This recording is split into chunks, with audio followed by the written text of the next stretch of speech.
You're listening to Hotep Ish with your host, Dewan B. Intelligent Ish Talk, intelligent shit talk, where we balance the profound with the profane. Political satire, celebrity and expert guests, information and entertainment, conversation and solutions. Leave your feelings at the door.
Listen. You're listening to Hotep Ish with your host, Dewan B. That's me. Intelligent Ish Talk, Intelligent Shit Talk, where we balance the profound with the profane. That's right. Political satire, Yep. Celebrity and expert guests, information and entertainment. That's right. Conversation and solutions. Conversation and solutions. Leave your feelings at the door. Leave your feelings at the door. That's the part I wanted to make sure I kept out. Leave your feelings at the door.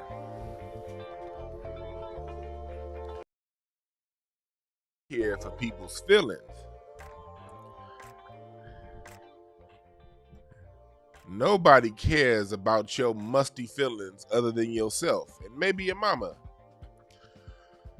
I know when we talk about certain people like Beyonce, Jay-Z, LeBron James, and the people you've been force-fed your whole life as icons, that can be a sensitive subject for a lot of people.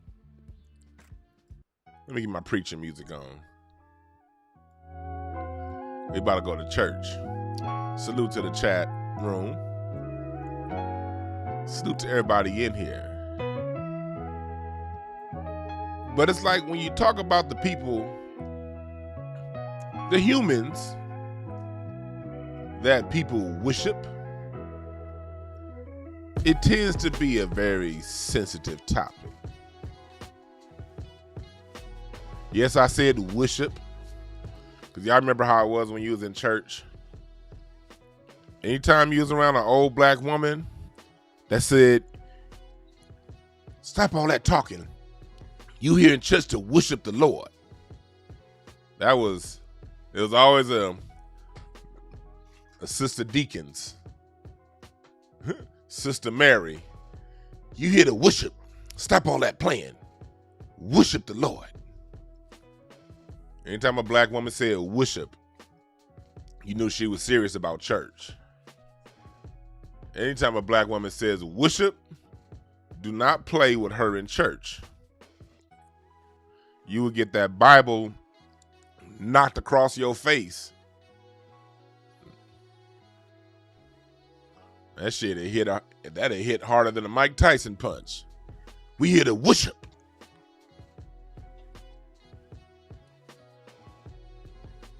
So yeah, we are here to talk about artists that people tend to worship. I want to send a quick reminder that these are just people, all right? Why am I talking about this? I'm going to talk about why I'm talking about it. We're going to play what Kelis said, and then we're going to give a reaction. That's how we're going to go today, all right? Why am I talking about this? Too long in music history, people have been stealing from each other. The white supremacists been stealing from us, and it seems like every time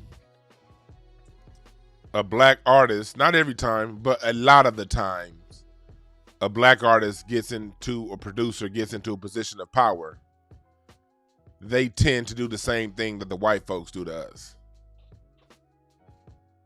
That's some stuff we got to stop. That's a problem with a lot of men, and I understand why women would lean towards feminism. I'm not saying it's right to be a feminist, because that's a white woman's movement, but I understand the motivation behind it oftentimes.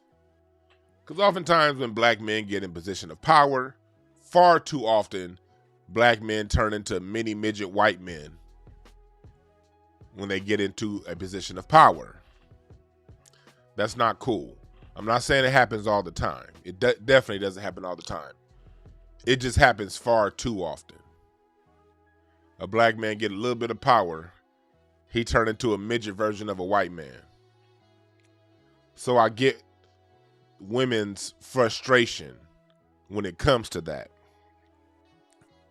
Salute to the women that can see through the bullshit and see that that's a problem within society, but that's not all of us men.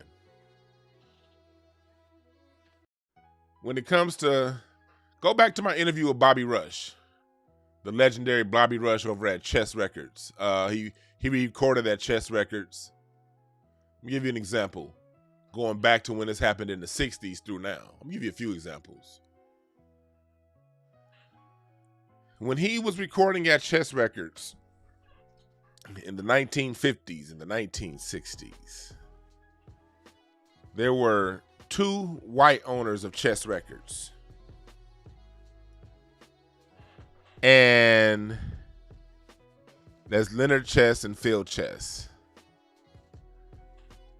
The black person that was the man that ran the company, I forgot his name, excuse me, because I wasn't even going to tell this story.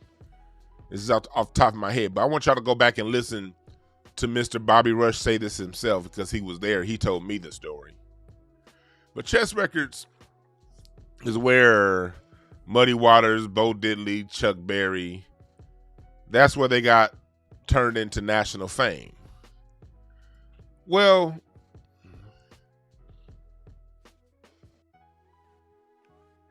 the white folks was stealing the money from those artists. They was robbing those artists blind.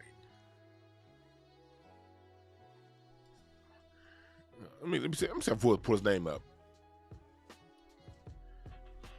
Let me see if I can pull his name up because I'm drawing a blank off the top of this man's name.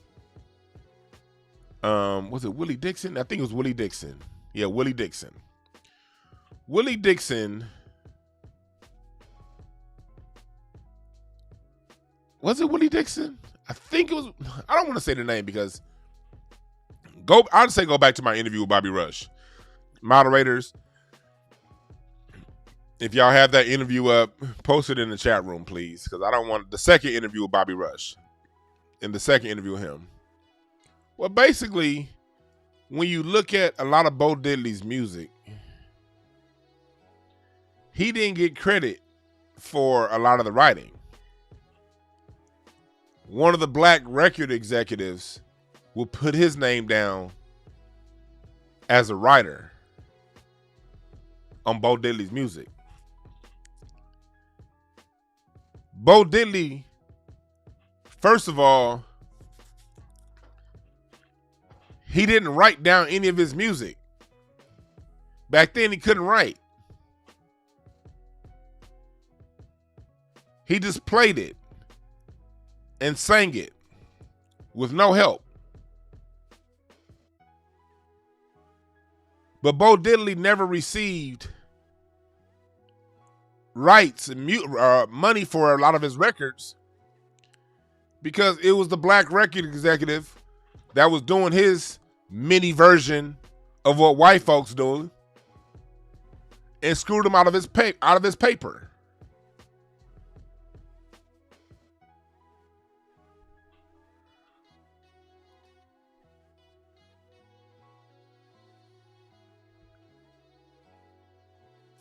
Another example, when it comes to black artists doing this, Puffy. Why all his artists broke? Look at what's going on at LaFace with Pebbles and the money she was allegedly taking from TLC. It goes on and on. Jay-Z, come and take your whole sound. Meek Mill, taking lesser artists' music, allegedly. We all know what it is, but I'm going to say allegedly for legal reasons. But we know what it is. The minute a nigga get a little bit of power, you start imitating white people. That's a problem.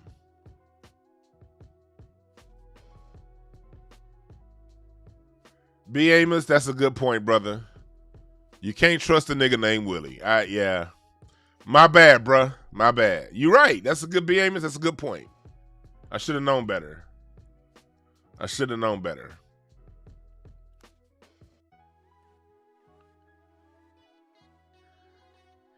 And people always, here's another thing. People always go back to the artist and say, well, the artist should do this and the artist should do that. At one point, are you going to sit back and say the whole goddamn system is corrupt and point the finger to where it needs to be pointed? Everybody ain't stupid now. Everybody ain't wrong. This is what happens in the music industry. You'll be an artist. You'll hire a lawyer to look over your contract. But little do you know, that lawyer's low-key getting paid by the same people you about to sign a deal with. And your lawyer's telling you, no, everything is fine. Until you find out 5, 6, 10 years later that it ain't. That's what goes on in this industry. When artists do find out what's going on and the book does get put out, guess what happens? They change the fucking rules. A lot of artists saw what was going on in the 50s and before the 50s. You saw black record labels popping up during the 60s. Motown, Chess Records was a white one, but you saw Motown, you saw VJ Records, you saw Mirwood Records. These were all record companies owned by black artists. The mafia tried to take Motown from, that's why Motown had to leave Detroit and come to LA.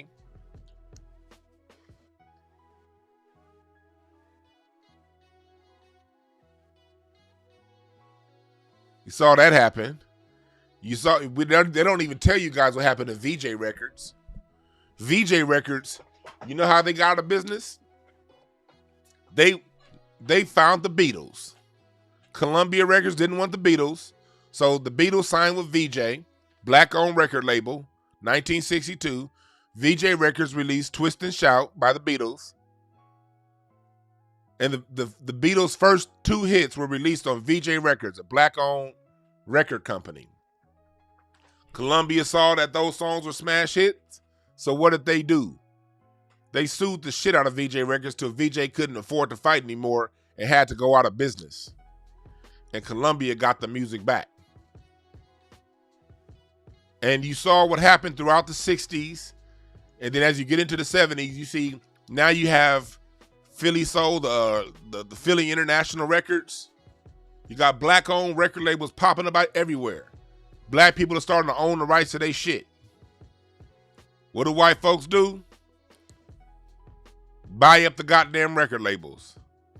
Release the good artists, and when they re-sign these artists, when they redo the contracts, put them in these fucking crazy lifelong deals.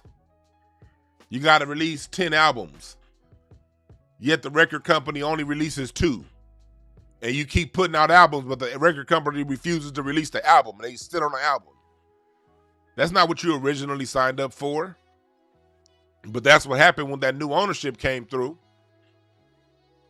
And your rights were signed over to them. It's always a trick bag by the corporations. But it seems that when black people get the power, not all, but too many,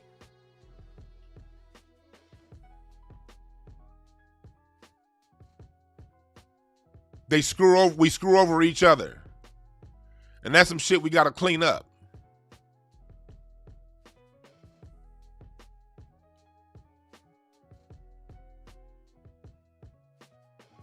It's something we got to clean up. It seems as if it's always niggas sitting on the sideline that got every solution, but ain't got proof that not one goddamn solution of theirs has ever worked. Well, if the artist just refused and said, and then the artist was now if he was really a Moor and was under the Moorish Science Temple, then the artist could recuse their name and say, hey, I'm not a real United States citizen, and the record label can then reap all and give all the money back to the artist. Always somebody on the sideline running their mouth that don't know shit. Now, if the artist signed to the Nation of Islam.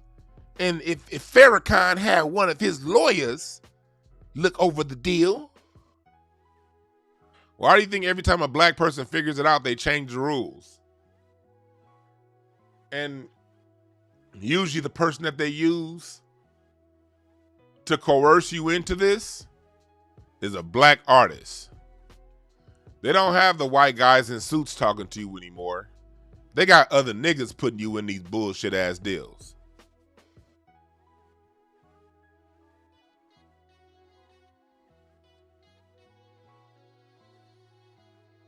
So that overall has to stop. Did Beyonce actually steal the song? No, she didn't. Now, Pharrell did what a lot of people did and have always done. Put their name on music that they never put together. And they have Norman Whitfield used to do this. He was a producer for Rolls Royce. A lot of your Motown albums. Norman Whitfield was notorious. So was Dick Griffey. Dick Griffey was the founder of Solar Records. He did this with Shalimar, The Whispers, allegedly, all allegedly. So this is nothing new. I remember something my father-in-law told me. I talked to him about. Like, I really respect Mr. James Carmichael because he wasn't one of the guys who did this. He wasn't. He's literally the reason, with him being the person that made some of Michael Jackson's biggest hits in the early days of the Jackson 5. He wrote his own ticket with any artist that he worked with. And he discovered the Commodores. Well, Motown discovered them, but put him on the assignment of turning the Commodores into from a college band. He literally took a college band. Lionel Richie had only been playing the trumpet for a few months. Lionel Richie had never sang lead on anything. He was just joining the band as a trumpet player. He's the one that made the Commodores from a college band into a multi-platinum recording group. He's the one that brought Lionel Richie to the front to be a singer. He could have done it. He had the opportunity to do shit like this, but he didn't. He's the person that made Atlantic Starr into who they were. He's the person that Kenny Rogers will call to do music on. There's actually some stuff that Lionel did, that he did with Kenny Rogers, that you see Lionel Richie's name credited, but he put together in the background because he wasn't like that. He had a chance to work with New Kids on the Block. He had a chance to work with Destiny's Child. Turned him down. But if he wanted to, he was in position to name his price. And he could have done these things. But he didn't. Because he's a true music god. A true music icon. Somebody who arranged the greatest string productions, horn productions, vocal rhythms. That whole breakdown on Dancing Machine. That's one of the most iconic music breakdowns ever. He wrote that with his own pencil and paper. He wrote the horn parts, wrote all of that. He could have done all this shit, but he didn't. And that's my family. Do you know how goddamn wealthy niggas would be if he did the shit Pharrell does? Tell you this, I wouldn't be working. But he didn't, because he has integrity. And there are a lot of producers out there with integrity. Salute to J Mo the Great. He's someone with integrity. J Mo the Great's put together a lot of great music. He worked with Prince, Anderson .Paak, Jasmine Sullivan. That brother right there is a true music producer. Salute to people like Robert Glasper.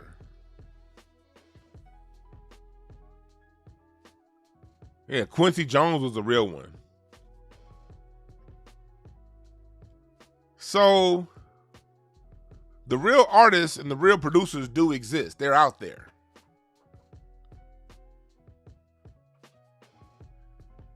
We just need all of ours to get on code. Because for you to put your work on Kelis' work, that's not on Kelis' work, that's not cool. And the issue with Beyonce is the not letting her go. Well, before I finish, let me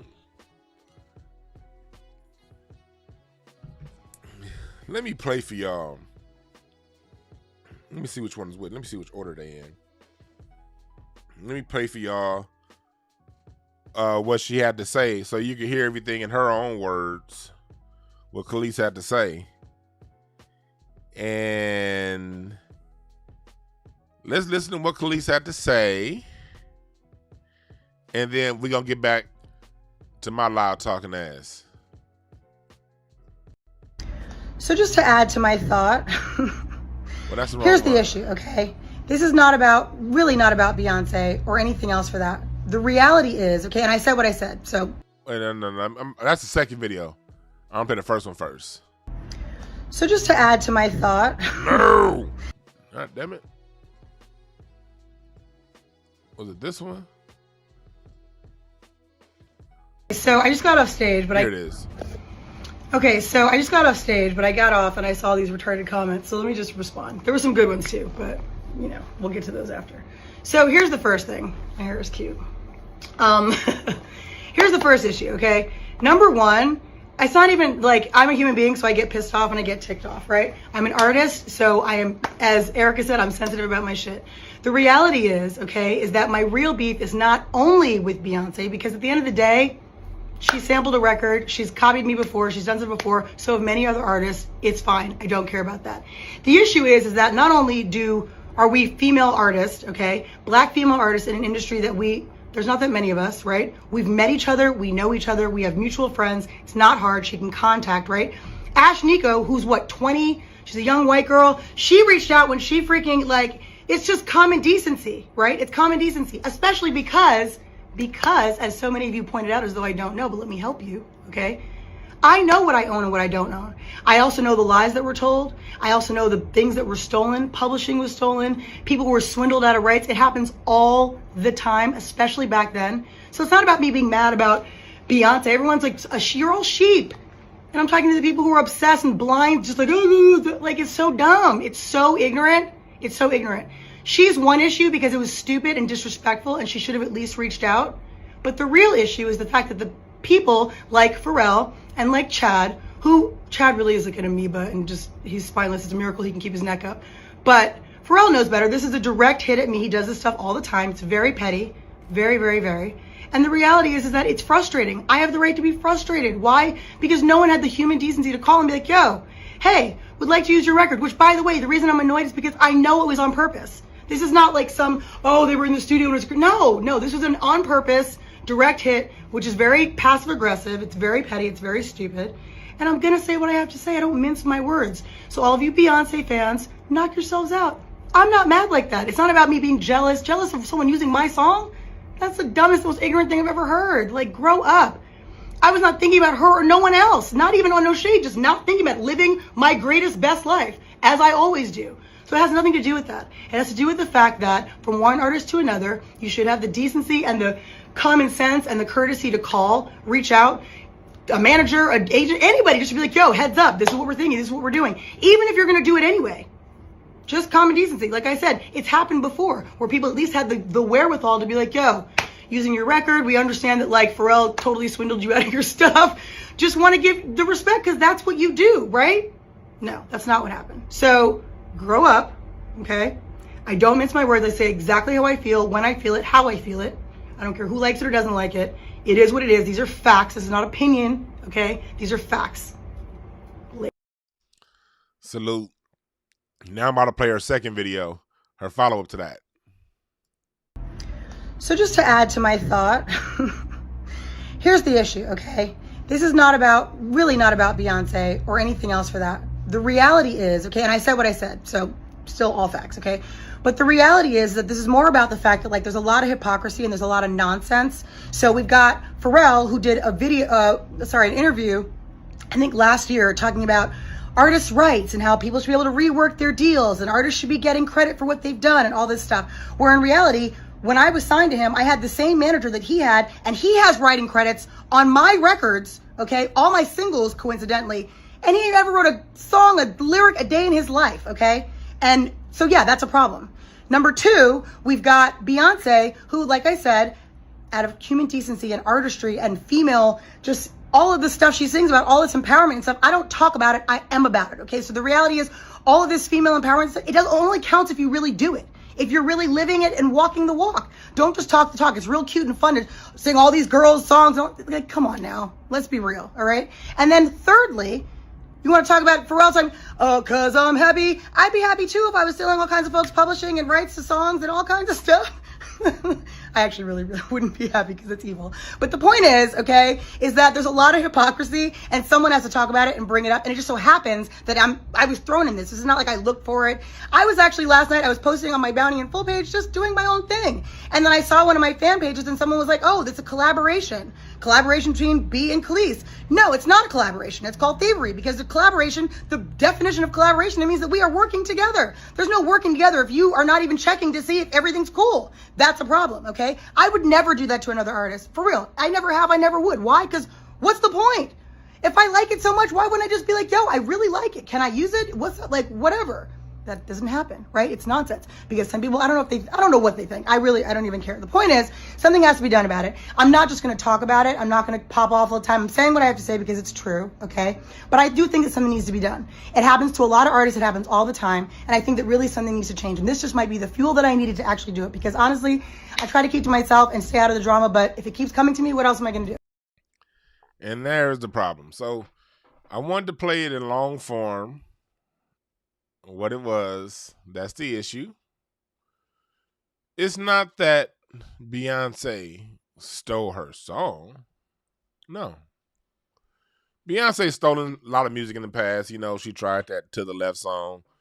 Motherfucker had to sue to get that shit back. You know, imagery style. A lot of the videos. Beyonce is someone who has a long record of, you know, being inspired by others, I should say. Let's just say that. Using others as inspiration. You know, from her being dressed like Michael Jackson at the Super Bowl. Things like that, you know.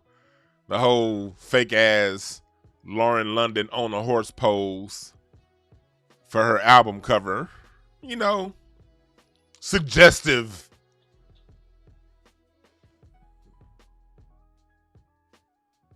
You dig what I'm saying? Just like her husband, Jay-Z. Neither of them could be original to save their life. That's why, like, overall, I'm not proud of my generation when it comes to this music thing. The so-called icons, Jay-Z and Beyonce, Pharrell, Puffy, these are people who just take other people's shit. You see what that story's been coming up that came out recently about Puffy, about Biggie's music coming from this dude named Big One out of Mississippi, and he basically, that Big One in '93 rapped over Juicy Fruit before Biggie did. And me knowing how the music industry works, I'm sure that's a beat that Puffy brought to Biggie to rap over. I doubt Biggie even knew who old boy was. But I'm 99.9% sure, allegedly, Puffy knew. I'm 99.1% sure. Allegedly.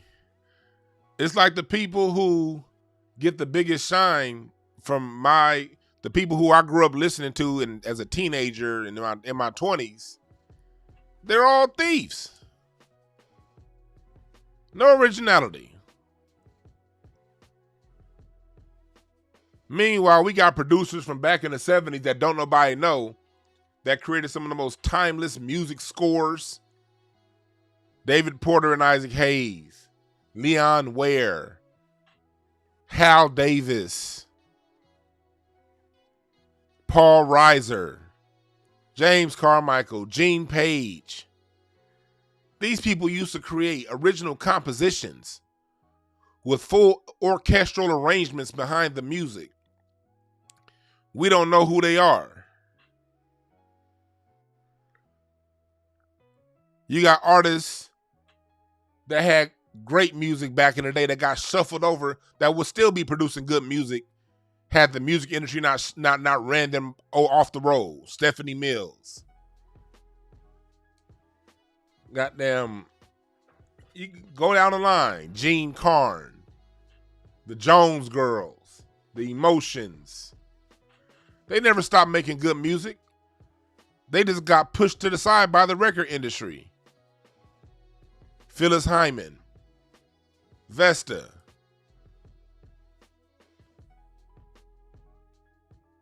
They never stopped making good music. Shirley Murdoch. You know who I'm talking about. What's her name? Karen White. Man, Karen White. And Karen White still fine as hell, too. You know the music industry's fucked up if Karen White ain't still got hits. Karen White is just as fine now in 2022 as she was in 1987. Shit, she could be my superwoman any goddamn day of the week. Karen White? Shit. Got all these great artists that got pushed to the side. Meanwhile, we're overpraising somebody that that's spent a career taken from people and then settling out of court and making them sign non-disclosure agreements so they can't besmirch your name, Beyonce.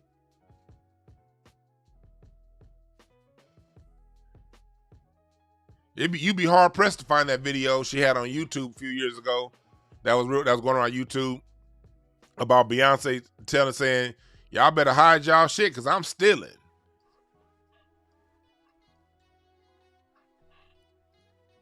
You can find it, but it don't pop right up. You're going to have to do some digging to find that video of Beyonce walking in talking about, they better hide theirs because I'm stealing.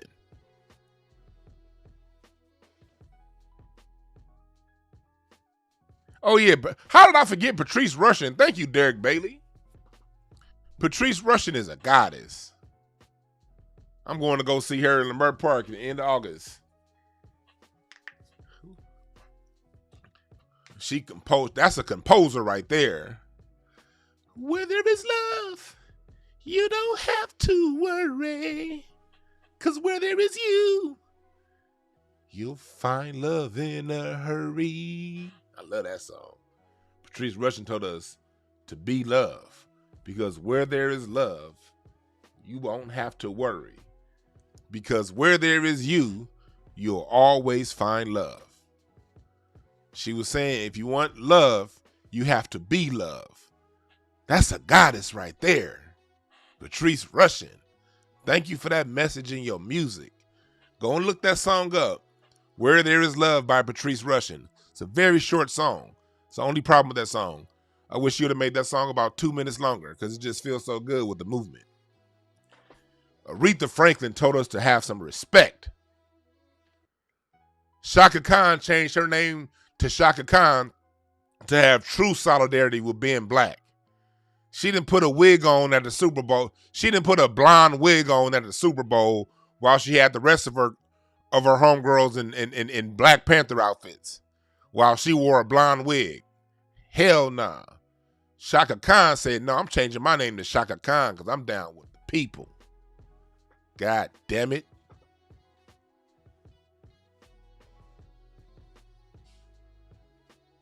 Hell yeah, Stephanie Mills is still fine. We got Whitney Houston. And we never even got to see the best of Whitney Houston. She was locked down by Clive Davis. Clive Davis put an edict out there at Arista Records to not let Whitney Houston sing none of that, quote, George Clinton funk stuff. If you want to find my quote, go back and look at Whitney Houston's one of Whitney Houston's documentaries. That's where I found that out. Clive Davis did his best to keep Whitney Houston separated from funk. I'm Your Baby Tonight is the first song that Whitney Houston sang that she actually wanted to sing. When Whitney was at her best, she was trying to be original. She was fighting with Clive Davis tooth and nail to sing her music. But she was under that contract to where she had to sing what Clive told her to sing. So a lot of her early music ended up being a whole bunch of cheesy cornball stuff that Whitney still made sound like some real music because her voice was just so phenomenal. That's who we come from. Oh yeah, Patty Austin, Betty Davis, Betty Wright, Gladys Knight, Anita Baker. Let me tell you something about Anita Baker.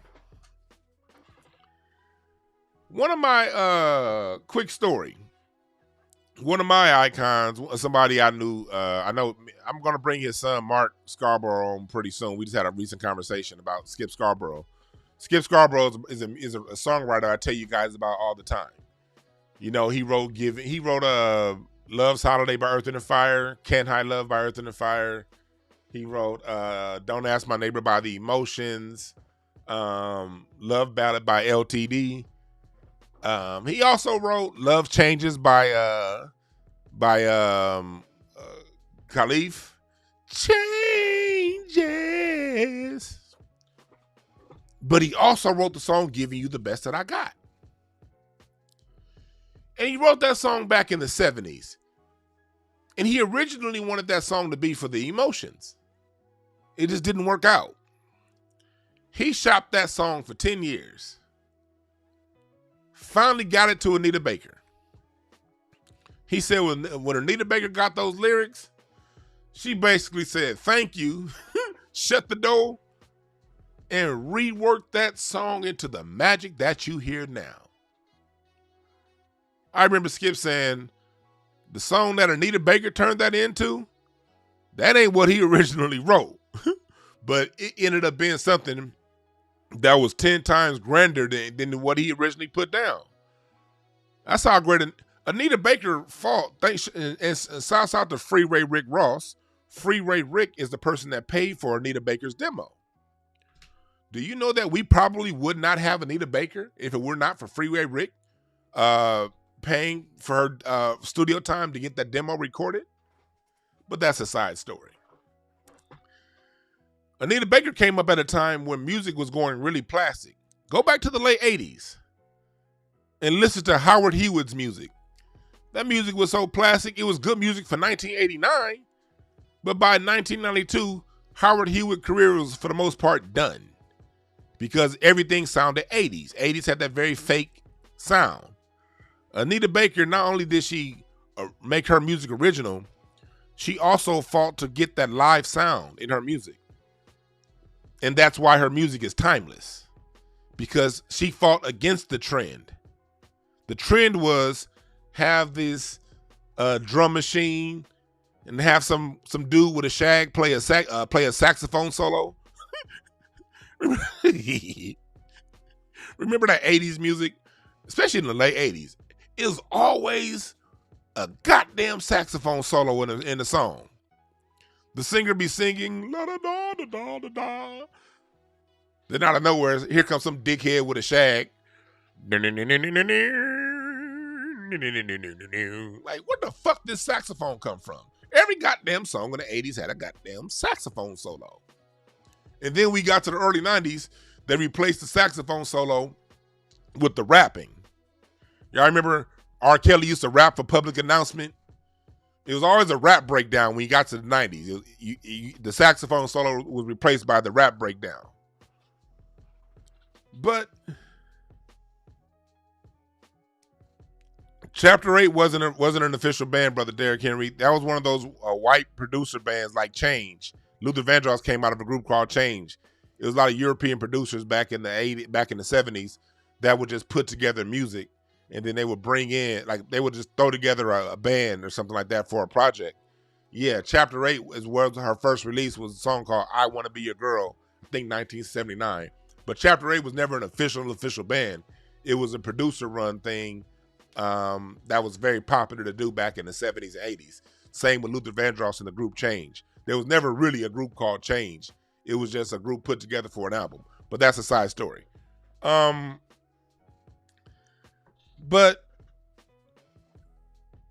Anita Baker fought against the record label and what's popular. She wasn't trying to steal nothing. She made to make sure her stuff was original. Until this day,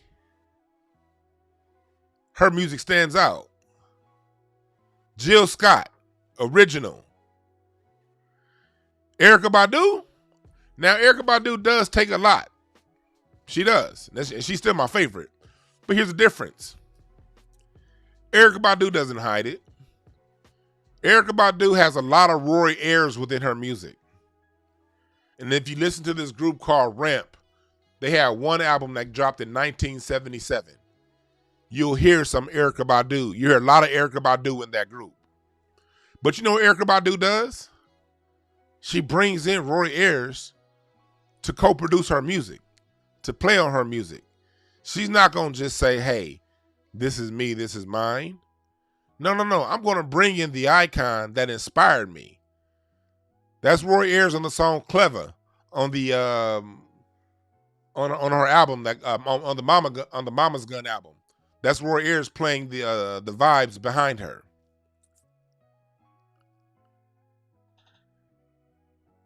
There's nothing wrong with taking from the past.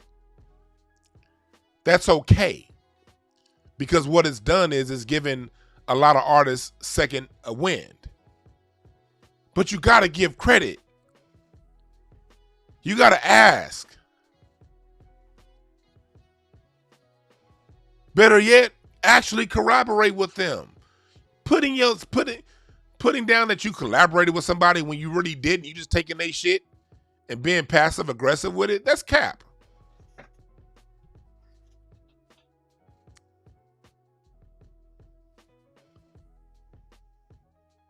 That's cap. That's what Lauryn Hill did. That's why Lauryn Hill only got one damn album. Lauryn Hill stole that music. That was a collaborative effort, the miseducation of Lauryn Hill. But she said, fuck y'all, and put her name on it. And she ain't had an album since. That's the universe. For more details, you can look up Robert Glasper. A couple years ago, he aired everything out. Just go look up those series of interviews with Robert Glasper. He aired it all out.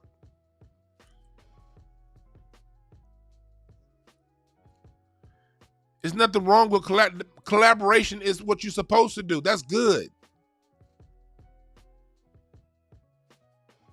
There was an album where John Coltrane collaborated with Duke Ellington and played some of Duke's classics. In jazz, it's typical to take a song and redo it your way while giving credit to the original.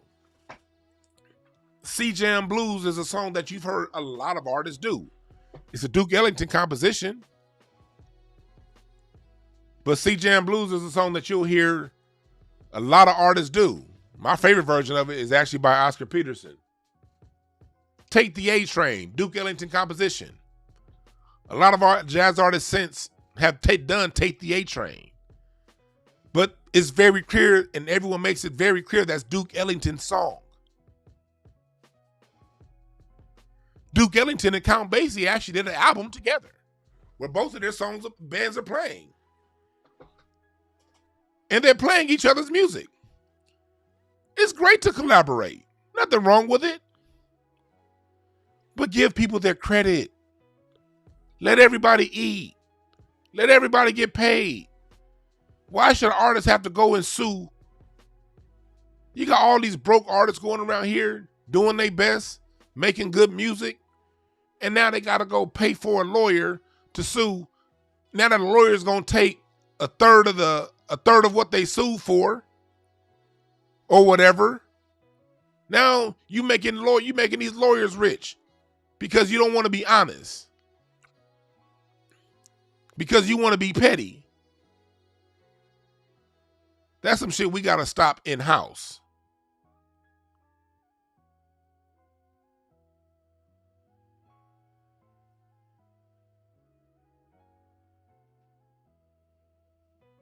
That's a good point, Jalil 1814. If Anderson .Paak did the Silk Sonic album by itself, it would not have gotten the recognition. They needed Bruno Mars. You're 100% right about that. Because, hell, if you ask me, Anderson .Paak's Malibu, Ventura, and Oxnard album are 3 classics. And so was his album X, the one he did with the No Worries album, the NX Worries. Those 4 albums, to me, are iconic albums. I think all 4 of those albums are better than the project he did with Bruno Mars. Malibu, Oxnard, and Ventura. And NX Worries. But he had to get them folks. He had to get the people that the white folks like on the album for it to get recognition.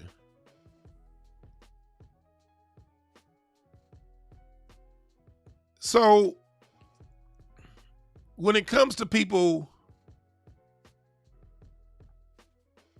like Beyonce and Pharrell and Jay-Z, they don't have to do that. Why do you need everybody to look at you? Why do you go just see what everyone else is doing and then put your face on it? Y'all remember that Beyonce photo shoot with the baby trying to be the Black Madonna?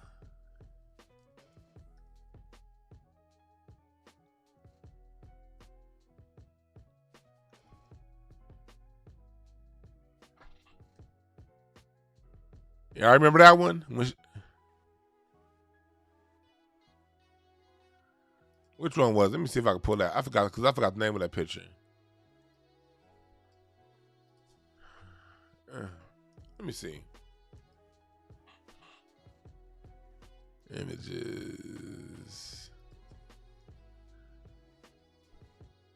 Cause if y'all go back and look, I did a show. I can't find it right now. I'm in the middle of it, the show, so I can't go back and look at it because I don't know what buzzwords to use. But I did a whole show breaking that down about 2 years ago. About a lot of the imagery that she uses. A lot of the familiar imagery that she uses. And I get it. Jay-Z does the same thing because that's how brainwashing works.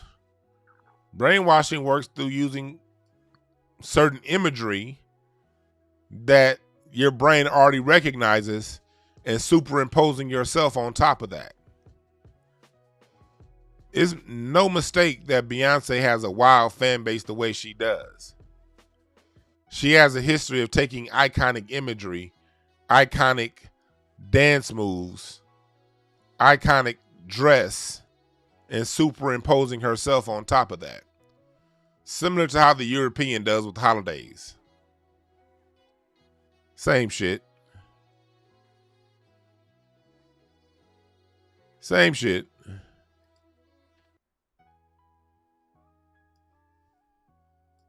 You know? And when you do that, it's sort of a cheat code, you know? It's sort of a cheat code. Because the brain works through imagery and symbols. You got to understand, TV is very new in our evolution. Less than 100 years old. Your brain has been using symbols to pick up images for millions of years. That's why when you go back to the old Kemetic days, that's why Medu Neter was the language of the people.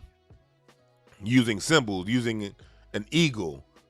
Because people knew the eagle symbolized vision. Using a dog when it comes to situations like Anubis. Because a dog, the jackal, not dog, the jackal. The jackal symbolizes wise decisions. The jackal is a very wise dog. So they put a jackal on a human's head, they're telling you to use wisdom and discernment. That's why Anubis has the head of a jackal. Because Anubis is the person in the afterworld that balances the scales. So you have to have discernment. So on and so forth. If you want a deeper lesson, I'm not the news. Just go ahead and study goddamn imagery. You ain't got to listen to me. Because I know it's somebody out there that's a Beyonce or a Jay-Z fan saying, man, you just hating.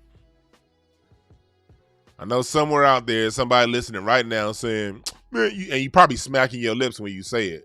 Man, you just a hater.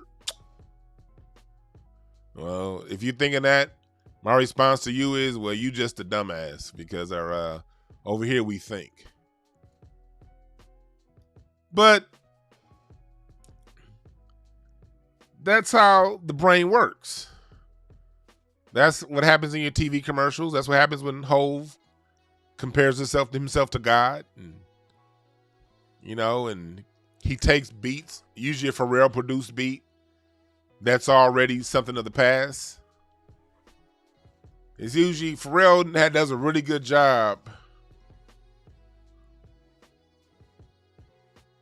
of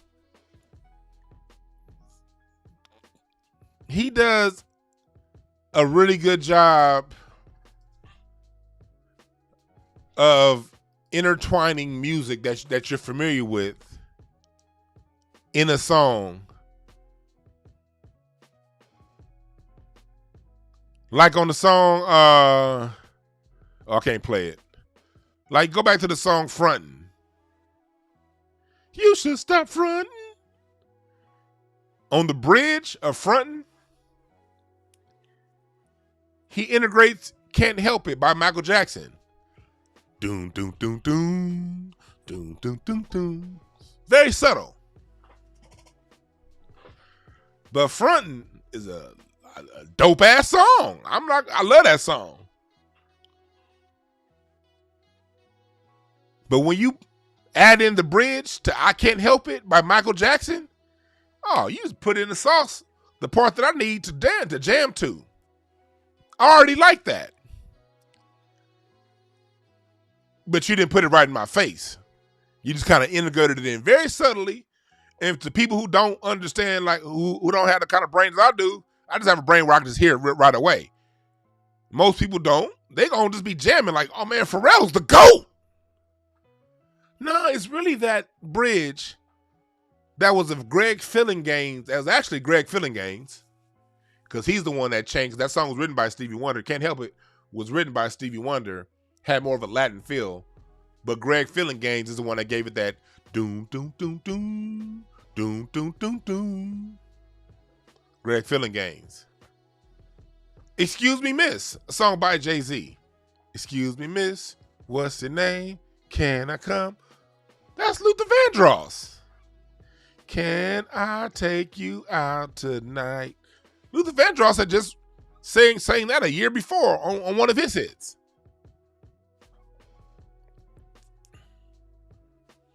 Excuse me, this ain't nothing but I Want to Know Your Name by the what's the name? I Want to Know Your Name. What's the name of that song? By The Intruders.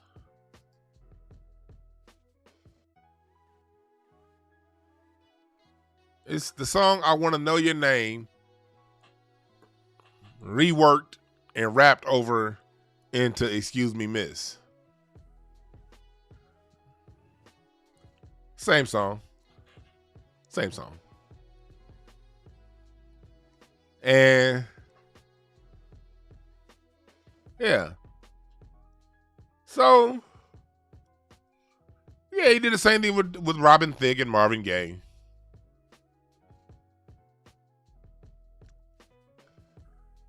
So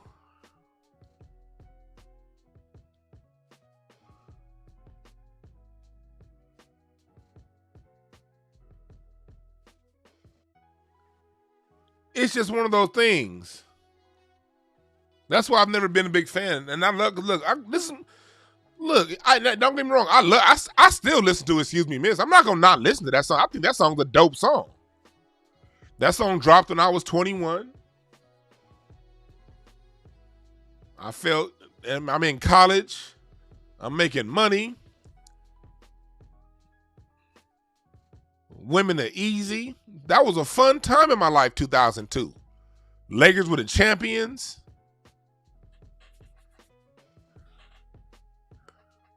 All that good shit was going on. I love that shit.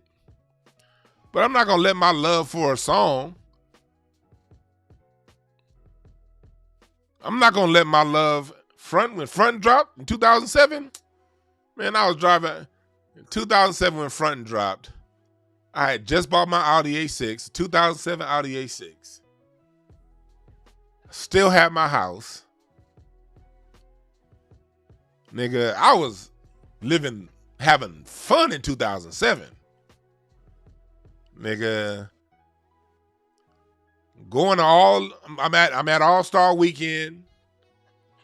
Where's All-Star Weekend 2007? Was that Vegas All-Star Weekend? Or no, 2008 was New Orleans. I'm in Vegas. I'm in All-Star. I'm at the Super Bowl. I think the Super Bowl was in Phoenix that year, I think. I'm at the Super Bowl. I'm having fun these years. So so for people who want to be like, hey, you know, man, you just old. Nigga, 2007, I was 26 with a $70,000 car. Nigga, going to every All-Star Weekend, going to Essence Fest, going to South Beach, going to the Dominican, going anywhere the fuck I wanted to go, and Front was my shit. So I'm not talking at some old niggas speaking down on the young generation. No, I'm speaking to my generation about my generation, and I'm not proud. In the 90s, they called that shit biting. That shit became standard by the 2000s. Down to the point to where niggas now, y'all niggas love these artists so much, y'all defend this bullshit. And I don't care, man. He's still a GOAT. He's still a GOAT.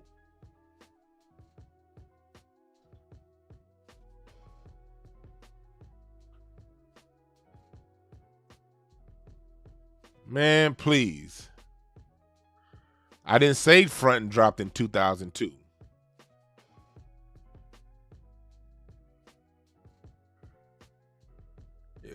It was Front was 03, I think.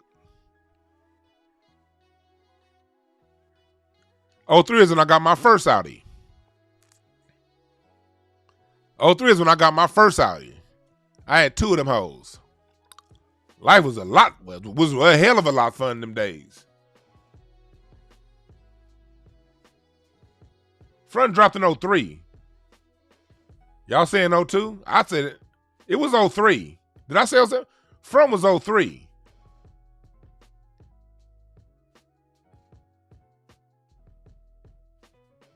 It's still Michael Jackson, can't help it.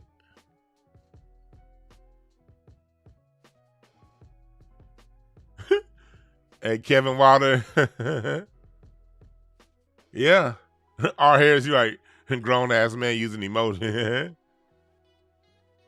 I think Real Brand said it don't matter. That song was garbage. I liked the song when it dropped. But I'm just saying that to say me liking something doesn't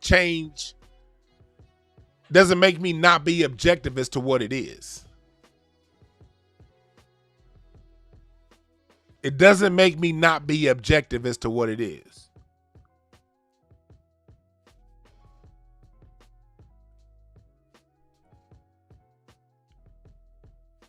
You're right, Mars OG. I'm going to do an Incense and Ashtrays article pretty soon on how this generation took back jazz. Starting with Roy Hargrove, Robert Glasper, Thundercat, Chris Dave, Ryan Porter, Kamasi Washington. Yeah, we took back jazz, for real. And there's a bubbling going on right now. Black people, we're starting to take back our sounds, slowly but surely. I've been hella busy. I've been wanting to do this article all summer, ever since I was at the Hollywood Bowl for that CNN thing that they did. You got black artists back in country, taking that over. Black artists are taking house music back. And I before I created Beyonce Files, I created Robert Glasper and Music Soul Child. They dropped the first big house song of the year on the Black Radio 3 album, Everybody Love. And then after that, Drake and Beyonce dropped the house. But we're taking house back. You got Gary Clark taking rock back with a guitar. You got Jarris Mosey. He's taking hippie soul back with his last album, San Pedro. There are a lot of artists across different genres, black artists, in 2022 that are doing music going back to our original roots. So it is getting better, black people. It is. Things are getting better. We taking soul back, Anderson .Paak, Jasmine Sullivan.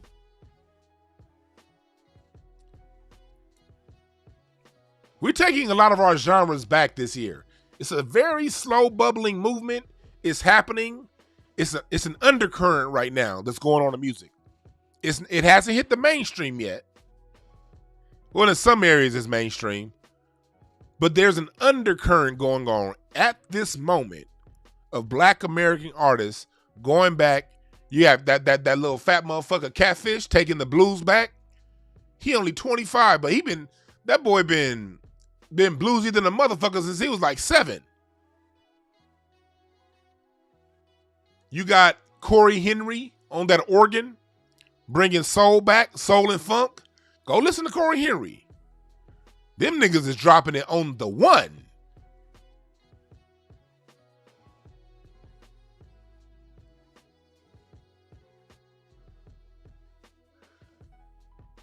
Them motherfuckers is dropping it on the one.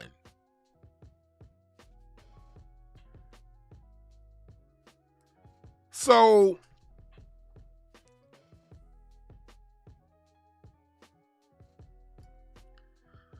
Beyonce, with her history of thievery and pettiness, she got to stop that. Don't write down that you collaborating with Kelis and you not. And then turn around talking about, women's empowerment.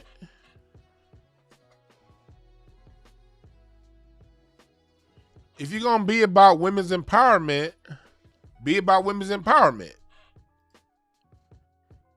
Don't say women's empowerment and then do some slick shit like this. Because it was something else I remember hearing from my man, Mr. Skip Scarborough.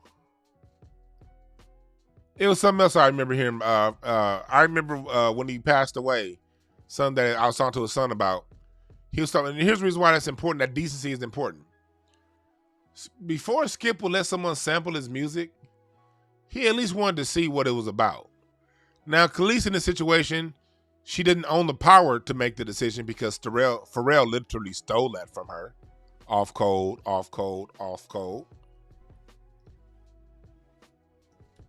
So she didn't have any power to do anything.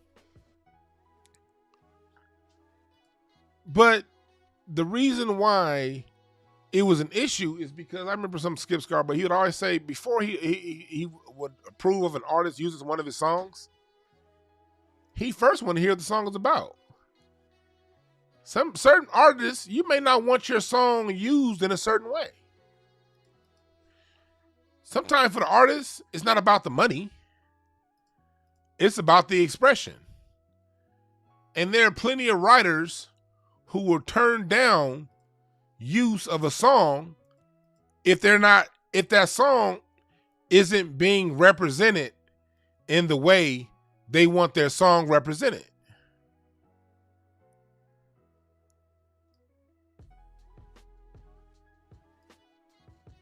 That's common. That's why having the decency to talk to the person you're about to do it from, having the decency to do that is just common courtesy in music. Because as an artist, if you have a creation that you wrote, you'd want someone to do that for you too. And it's just common decency in the music industry. So to not do that, that's not cool. No integrity. Now, I know there are going to be people in the Beehive and the Jay-Z dick writers and the people who love icons say, hey, they didn't have to do it. They didn't legally have to do it. It wasn't her song anyway. They didn't have to do it. And you'd be right. I'm not going to argue. They don't have to do it. They don't. Because legally, they don't. Just the way I see things is, that's just an insight to a person's character.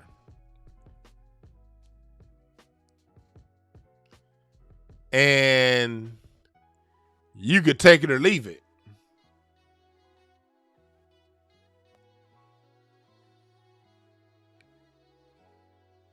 You can take it or leave it. Somebody said Beyonce didn't say her side. So, I know how the music industry works. You may not.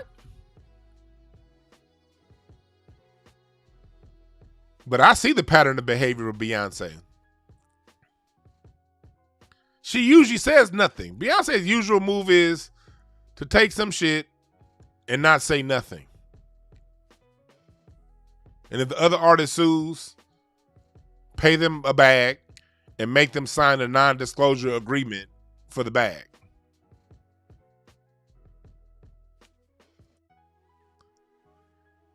And so when I see people blindly follow these type people with these major public, not even private, but very public character flaws, I just be like, okay. Duly noted.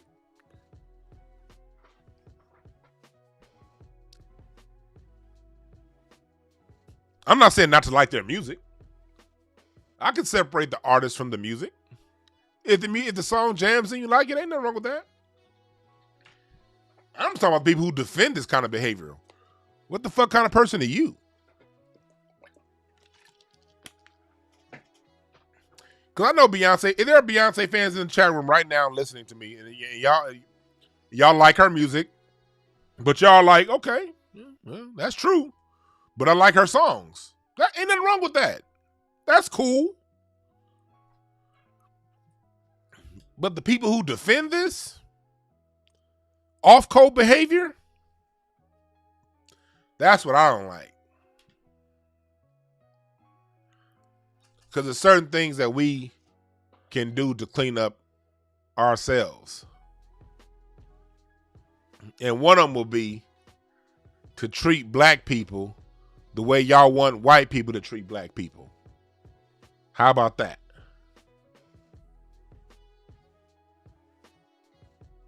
How about that? Let that be the barometer. Black people treat black people the way black people want white people to treat black people. How about that?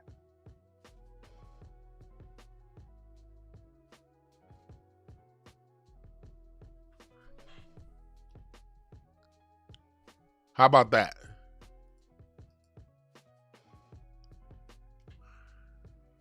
Let black people in music treat black artists the way black artists want white people to treat black artists. Have some respect.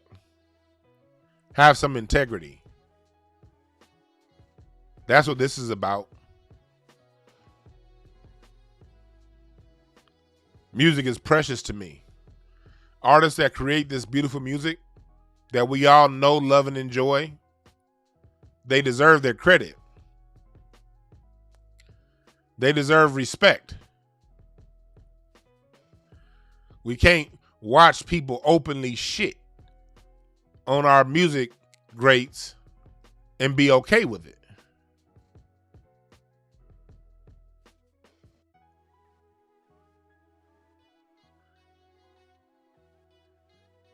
Beyonce and Pharrell, they've benefited from a great time in music history for them. a time where all of the independent black labels of the 80s and the 90s were brought up.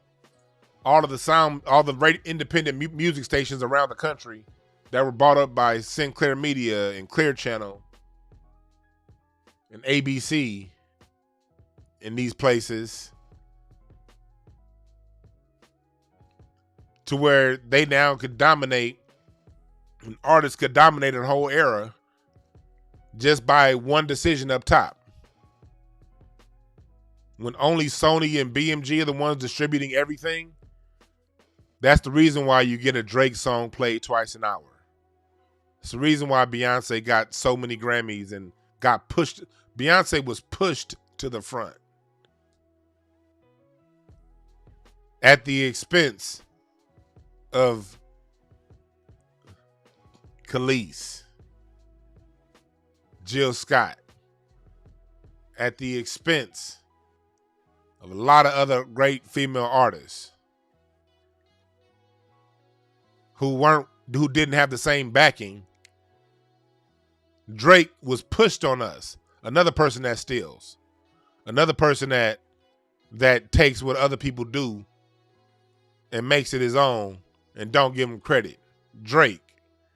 These people are pushed on us. And music is hypnotizing. If you hear the same songs get played every day, it don't matter that you don't like them. How many times have you heard a song drop and didn't like it, but the shit get played so goddamn much? By your third or fourth week hearing it getting played over and over and over, you find yourself singing the hook. That's because music goes directly to your subconscious. And whether you consciously like the song or not, if the song keeps getting played over and over and over again, you're going to pick up on that vibration of that song. That's how music works. That's why they play music in movies. The horror scene wouldn't be a horror scene without those minor chords and those screeching sounds. That's why when Jaws is coming, they're playing do no no no no no no no no no no no no no. The music gives you the feeling involuntarily. That's what music is. Music is a feeling. When I play the drums, it ain't about what I'm playing. It's about the feeling I'm putting in what I'm playing. That's how music works. Music is about the feeling. So when they can push artists on you and push their music and put it in your face and keep it there whether you want to hear it or not, at some point, you're going to fall in line and in sync with that music, whether you want to or not.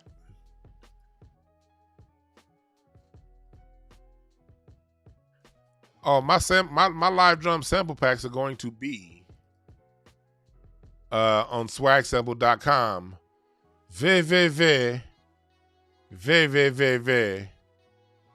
soon.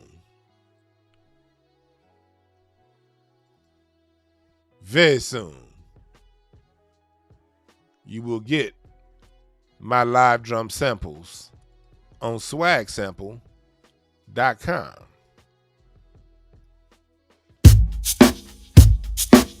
That's me right there. Hear that pocket? It's one of my pocket samples. 107 beats a minute. You're going to get grooves like that on Swag Sample. My live drum sample packs coming to you real soon.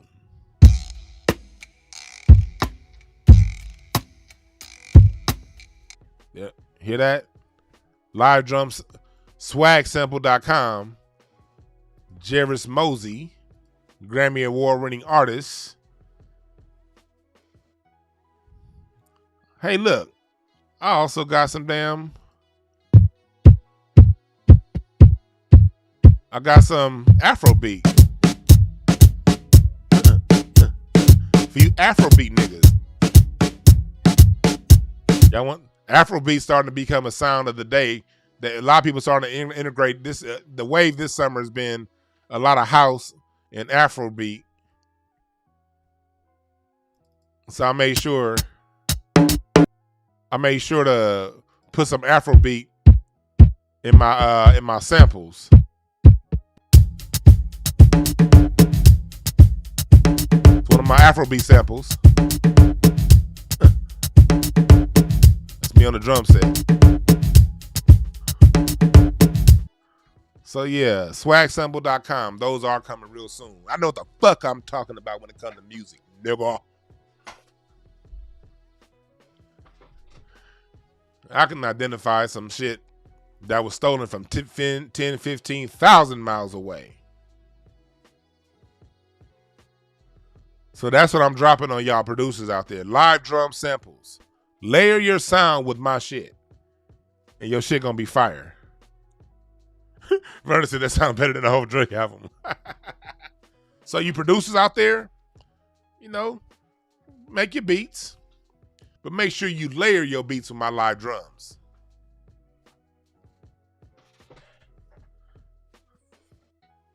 So, I'm saying that to say, we gotta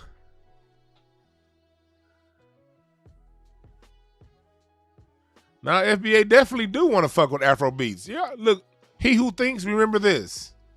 Afro beats is out of Los Angeles, California. When Fela Kuti came to Los Angeles, he studied Miles Davis, Bitches Brew, and James Brown. And he incorporated the foundational Black American created drum set to African rhythms. Before the foundational Black American created the drum set, all of African rhythms had hand drums, conga drums, that kind of shit. It wasn't until Fela saw what Miles Davis, Sly and the Family Stone,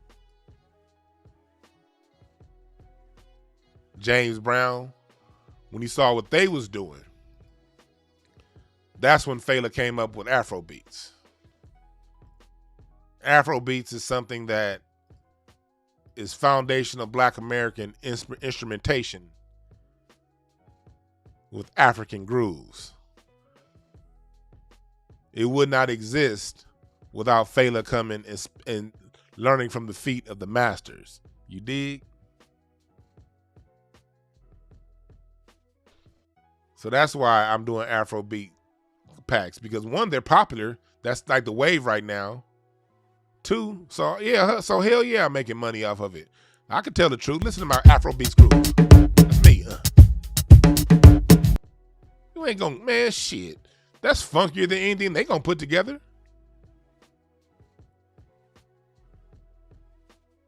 I'll tell you that.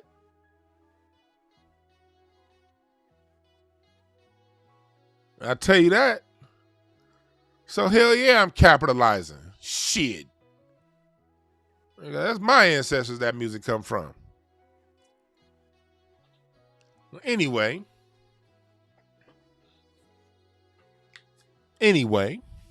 back to what we talking about. Respect, decency, integrity has to come back to our music. And we got to be the ones that start it. We got to be the ones that start it.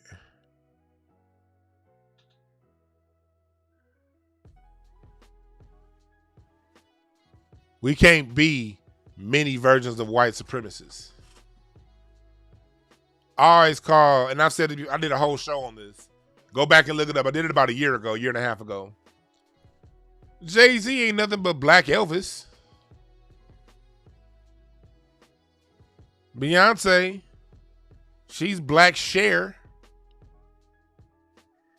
Looking at what the Negroes are doing and then making their own version of it. Except for these are Black people doing it to other Black artists. And there's too many broke artists out there. There's enough money for everybody to eat. That kind of behavior should never be accepted and tolerated. That's nothing to hold to iconic status. P. Diddy and all the shit that he do. How can you talk shit about DJ Khaled when P.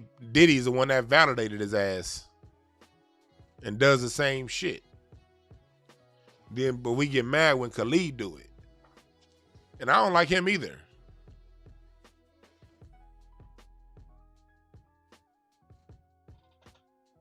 But you got to pay them. You got to acknowledge them. So many icons of ours died broke. Bo Diddley. Muddy Waters. So many that created the sounds that we all know and love today. Phyllis Hyman killed herself over depression. Why was she so sad? What did the industry do to her? This industry chews people up and spits them out. They treat our creators like they're garbage, when in truth, our creators are the gods.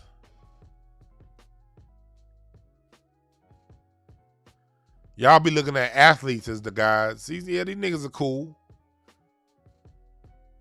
But as great as Will Chamberlain was, he ain't even on film. Rest in peace. So all you LeBron dick riders is going around acting like just because somebody could bounce a basketball that they got, when they retire, it's for the most part over. You still got these niggas idolizing Michael Jordan. Give it a rest, nigga. Please. Michael Jordan was great for the 90s, but chill. His day is over. Been over. The feeling he gave you was true for you, because the reason why you like Michael Jordan so much is because that was the last time you had a good hairline. Niggas that love Michael Jordan, Michael Jordan remind them of the time they had a good hairline, fly clothes, and no child support. But these young niggas ain't gonna feel the same way because they weren't there to experience it the way you were.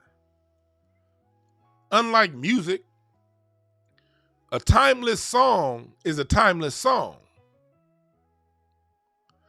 I have people hit me up all the time from Incense and Ashtrays that tell me that their children love music created in the 70s and the 60s, or a song that I played. Because it's timeless. Hell, most of the music I love was created before I was born. But that's what a song does. A song is the vibration of the moment, of the environment, translated sonically into music. And sometimes that moment, that vibration, can transcend time and be a message for any time. Songwriters, music producers, they channel this information from the heavens and they bring it down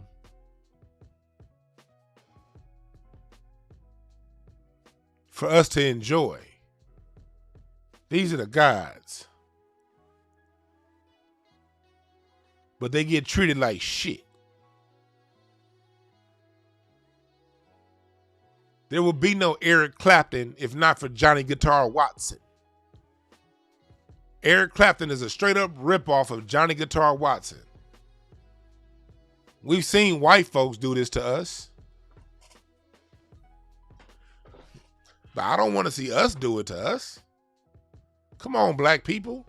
We too talented for this shit. We can't support that behavior.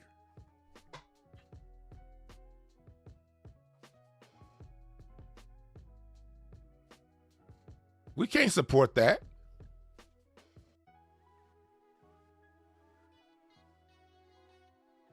We can't.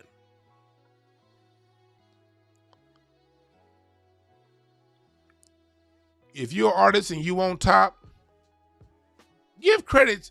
I have a homegirl who killed herself, who was an artist. she was signed with Dark Child in the late 90s, early 2000s. And for those of you who know music, y'all know Dark Child was doing it. That was the sound. The Dark Child sound was the sound in the late 90s, early 2000s. And she gave them a lot of good music. But the artists that had the face, oftentimes lesser talented, but they had the look, got her music. And when the music industry drained her of her talent without giving her her credit, it sent her into a whirlwind of depression. She ended up jumping in front of a train and killing herself a few years ago.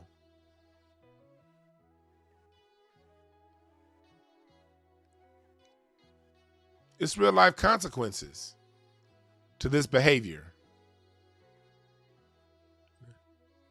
Nate Dogg's children should be rich.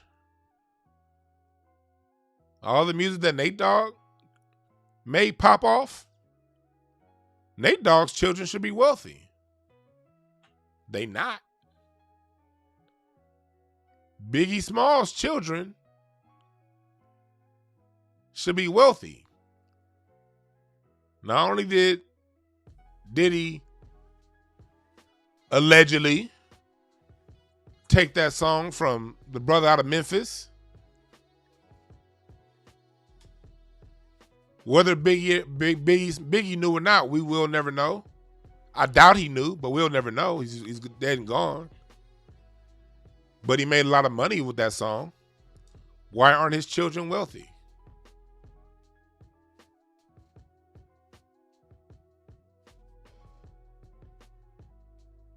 Yeah, I love Nate Dogg. Nate Dogg is a god.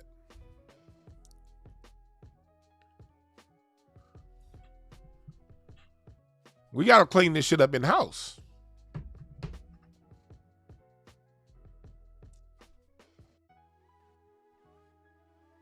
I don't even like them "we need to do better" ass conversations. Because we understand the system that we're in. We understand that. We understand what them folks are doing to us. We get it.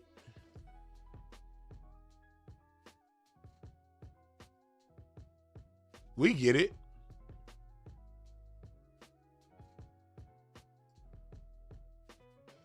But we don't have to perpetuate it. And we don't have to support those who do. That's what it's coming down to. You can like who you like. Like whoever you like. It doesn't mean you have to stand for their debauchery.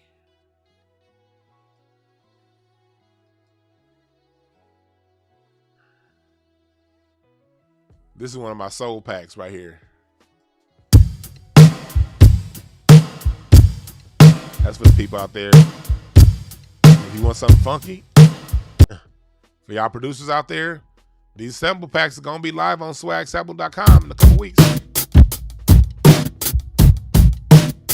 That's live drums with that foundational Black American soul to it.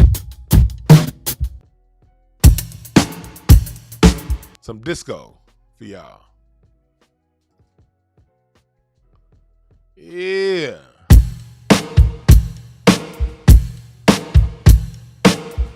Pocket. That's going to be for you music producers out there.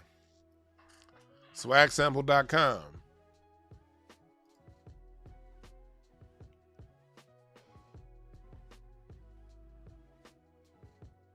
So that's what today's talk is when it comes to us as black people. We don't have to support, even though we may like these people, we may like their music. I think Pharrell is a genius. I'm not saying he's not. I'm not saying Beyonce is not a genius. Beyonce is a goddess. But we don't have to support their bullshit behavior. We don't have to do that. We don't have to defend that. Because when we as the adults defend underhanded bullshit, guess who's listening? The kids. The children are listening to this.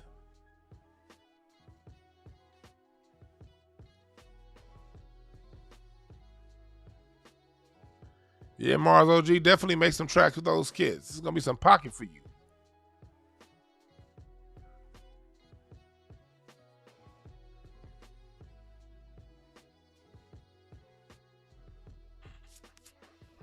And I also could do remote recordings too on the drums. If you got some shit and you want to book me for some studio time, we can do we can record live through Zoom. Inbox me info@DewanB.com for my rates for live recording. You're right. That's a good point. Pass the torch already, Beyonce. You ain't gotta pass the torch. They've already the record industries they've already done a great job of suppressing talent around you so you didn't have competition. Give it up. Go back to how I did a 2-part series on how R&B was taken from us here on this channel. Go back and listen to that. I break down systematically how R&B was stolen from us and how hip-hop was pushed at the expense of R&B and all of the great R&B artists that were shelved for the benefit of specifically Beyonce and Usher. Beyonce and Usher were the two biggest beneficiaries of the artists that were shelved. Eric Roberson, Tweet, so many great artists that were shelved so Beyonce and Usher can ascend to where they ascended to. That didn't happen by mistake. Yeah, Chloe Bailey. There's so many queens that got, and kings that got passed over. Frank McComb. Because the industry wanted to push Usher and Beyonce.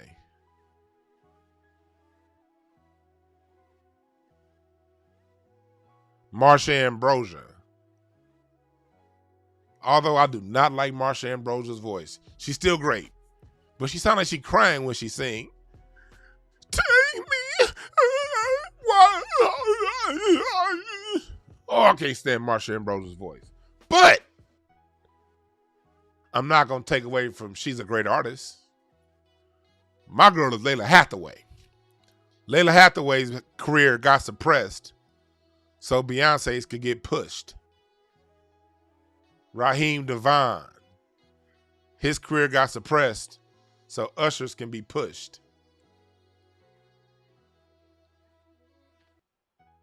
Yeah, nah, Damian M, you ain't the only one. I can separate my dislike for an artist's voice. I know this is my preference.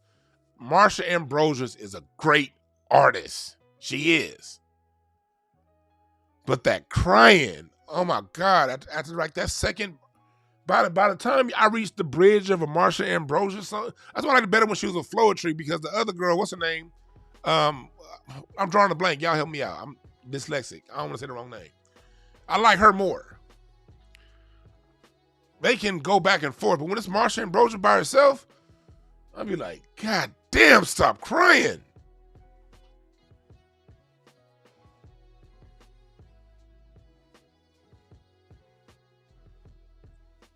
Lettucey's another one. Her career got suppressed so Beyonce's can get pushed.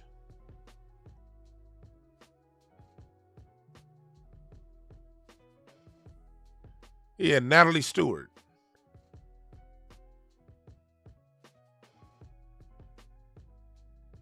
Bilal's another person whose career got suppressed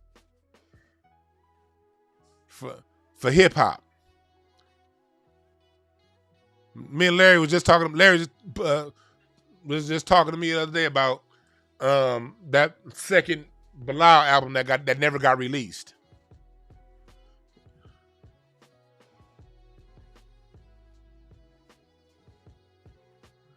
Angie Stone. We have a lot of queens and kings whose careers got suppressed to push these people and to push hip hop. Degenerate hip hop at that.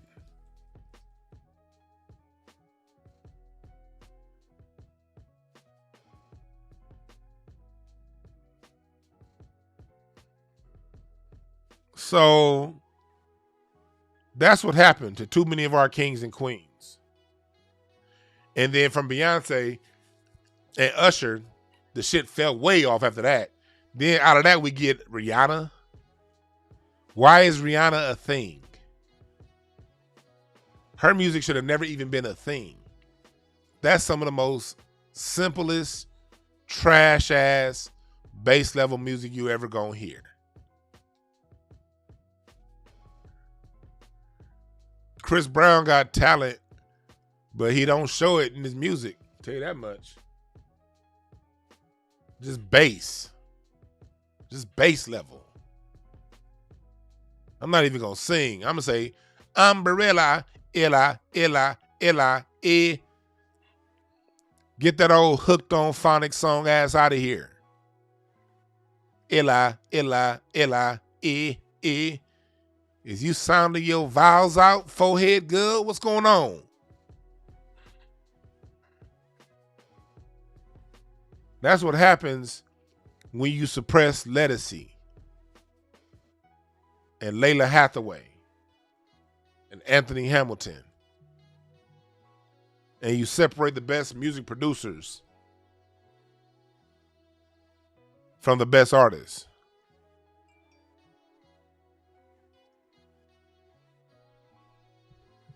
Music is a collaborative effort. The best producers with the best musicians and the best arrangers and the best artists. When you separate those are the four components of a great song. Arrangement, musicianship,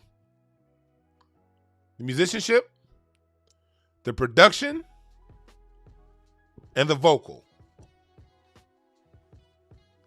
Everything happens in fours. There are four elements. Earth, wind, air, and fire. There are four seasons. Winter, spring, summer, fall. There are four suites in the card deck. Clubs, diamonds, hearts, and spades. There are four directions: north, east, west, south. Four basic laws of physics.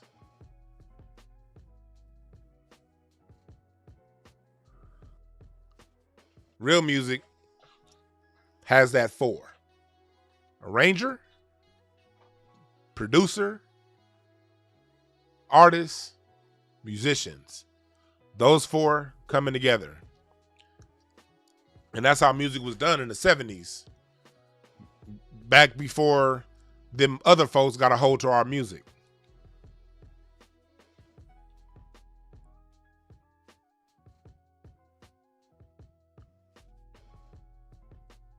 Back in the day, you had your arranger. The arranger is the person that wrote the music.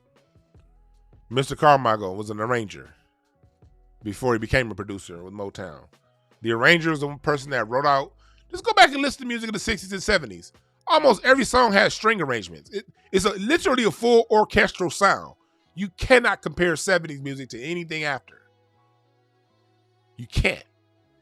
You have full orchestral arrangements. Violins, horns, oboes, saxophones. They wrote those parts out, the arranger. They wrote the vocals out, the parts that the singers are going to sing. Then you had your musicians. Your musicians played what the arrangers wrote. Then you had your producer. Then your singer comes in, and your singer sings what the arranger and the writer. That's the fifth element. I left out the writer.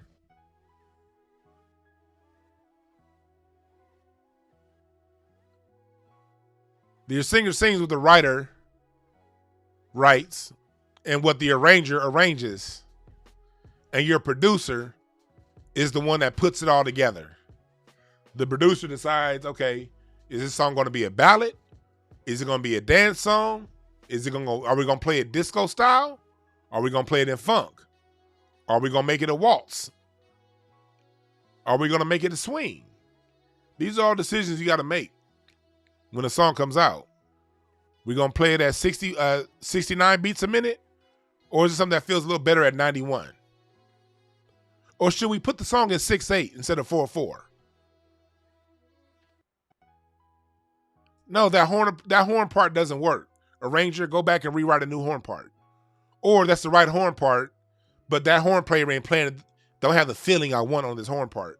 So we got to bring in a different horn player. Or bring in a different drummer, because I like this particular drummer, but this drummer ain't laying the pocket down on this song that I wanted laid right. So we got to bring in a new drummer. When music is done like that, it's timeless. It's a collaborative effort. It's beautiful, ain't it?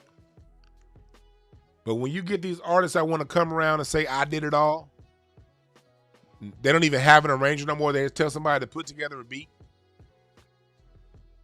And matter of fact, this beat is too lush. Take out those other parts, and quantize it too. They want to quantize all the music. Life isn't quantized. Neither should music be. It's okay that a song waves in time. That's what made Dilla so great. He didn't quantize his music. Y'all go back and listen to the song One Nation by Parliament Funkadelic. That song starts out at 116 BPM. It goes down to like 104 BPM, and then it settles in at about 107 BPM. Dun, dun, dun, dun, dun. Dun, dun, dun. That's just natural. But it gives a song breath. It makes the music breathe.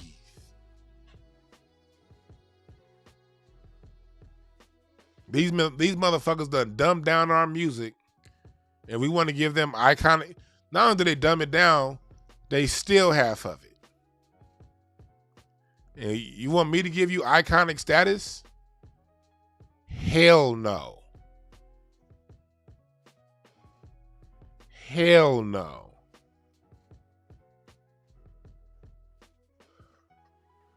I love Ye as a producer. Ye also gives credit.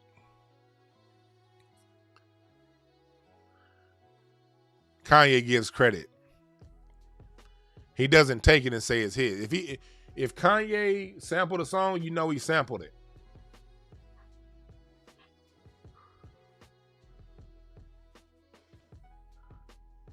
But Kanye also has a lot of original shit.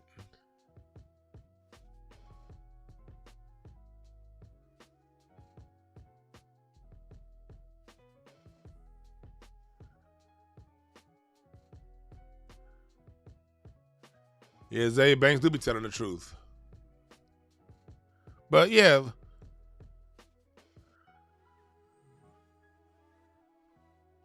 Black Music Family Tree. Up now on incenseandashtrays.com. The Black Music Family Tree. Get your t-shirt. Get your poster. Get it and get it now. I forgot to even say sales at the Jayla.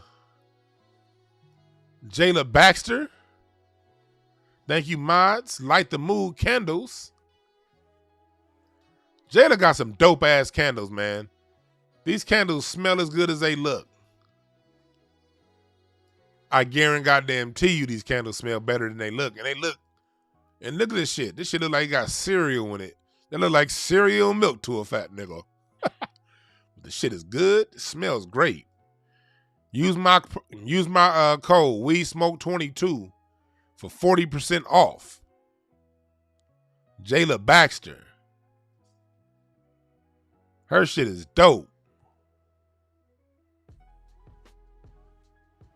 And my new book is coming out real soon.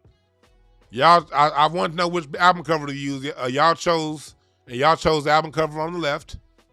So I say album cover, book cover. Y'all chose the book cover on the left. So I'm going to go with the book cover on the left. Tell it like it is. The Art of Loving Communication. I just got it to edit it. Like I just finished with my editor. They got 1 or 2 more things to go back and fix. And then it's going to be out. And then on the Patreon, we're going to really be breaking this book down and getting into it. The Art of Loving Communication. You niggas need to learn how to speak to your family. They always talk about, we need to keep the black family together. And I agree. But you're not going to do that if you don't know how to talk to each other. You can't talk to somebody like they got a tail between their legs and expect to stay married. You can't talk to a child like they're a little robot and expect that child to listen and to respect you. It's a different day. Back in the day, our parents my grandfather used to call me a little fat motherfucker.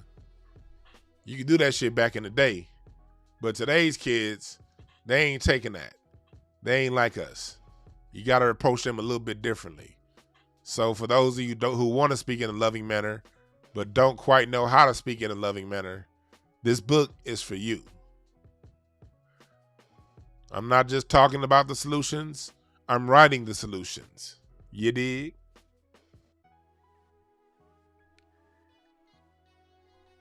You right, FYF life. A lot of brothers like to lord over their family. Them days are over with. You can't lord over your family anymore, fellas. You got to talk to your family with love, kindness, and respect. And when you give that loving vibration, guess what you're going to get in return? Love. Same thing with the sisters. You can't talk to these men like they got a tail between their legs.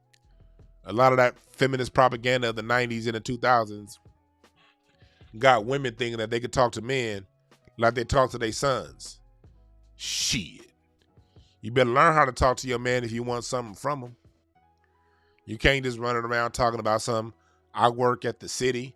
I make this amount of money. You got to listen to me. No, the fuck he don't.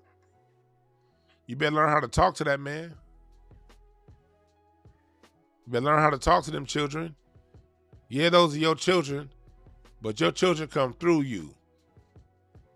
Your children got a whole life to live. They only going to be around you but for so long. At some point, they're going to have to go out into the real world and experience things on their own. So you better learn how to talk to your children so your children can be receptive for the things that you have to say. You gotta know how to talk to these people, man.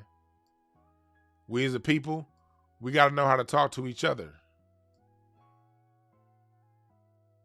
We gotta know how to talk to each other. And also, if you want a little help with that, hit me up. I had a few cardiology sessions this week. Because I can help you learn how to communicate to your family through your cards. BreakthroughAS.org.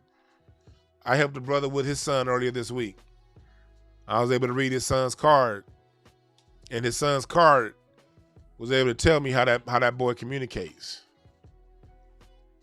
And I was able to help that father out. So I'm here to help with you. I'm here to help black people and people in general. I'm here to help. All right? Yeah, hit the like, please. Hit the like before you get up out of here. And if you're watching, make sure you leave a comment after the video. Make sure you leave a comment after the video. Yeah, hit the Cash App up. If you like what I had to say, I can definitely use the support. Cash App DeJuan Brown. Yes, I can do that. But we gotta, black people, we gotta stop accepting bullshit. And just because somebody's an icon doesn't mean they're beyond reproach.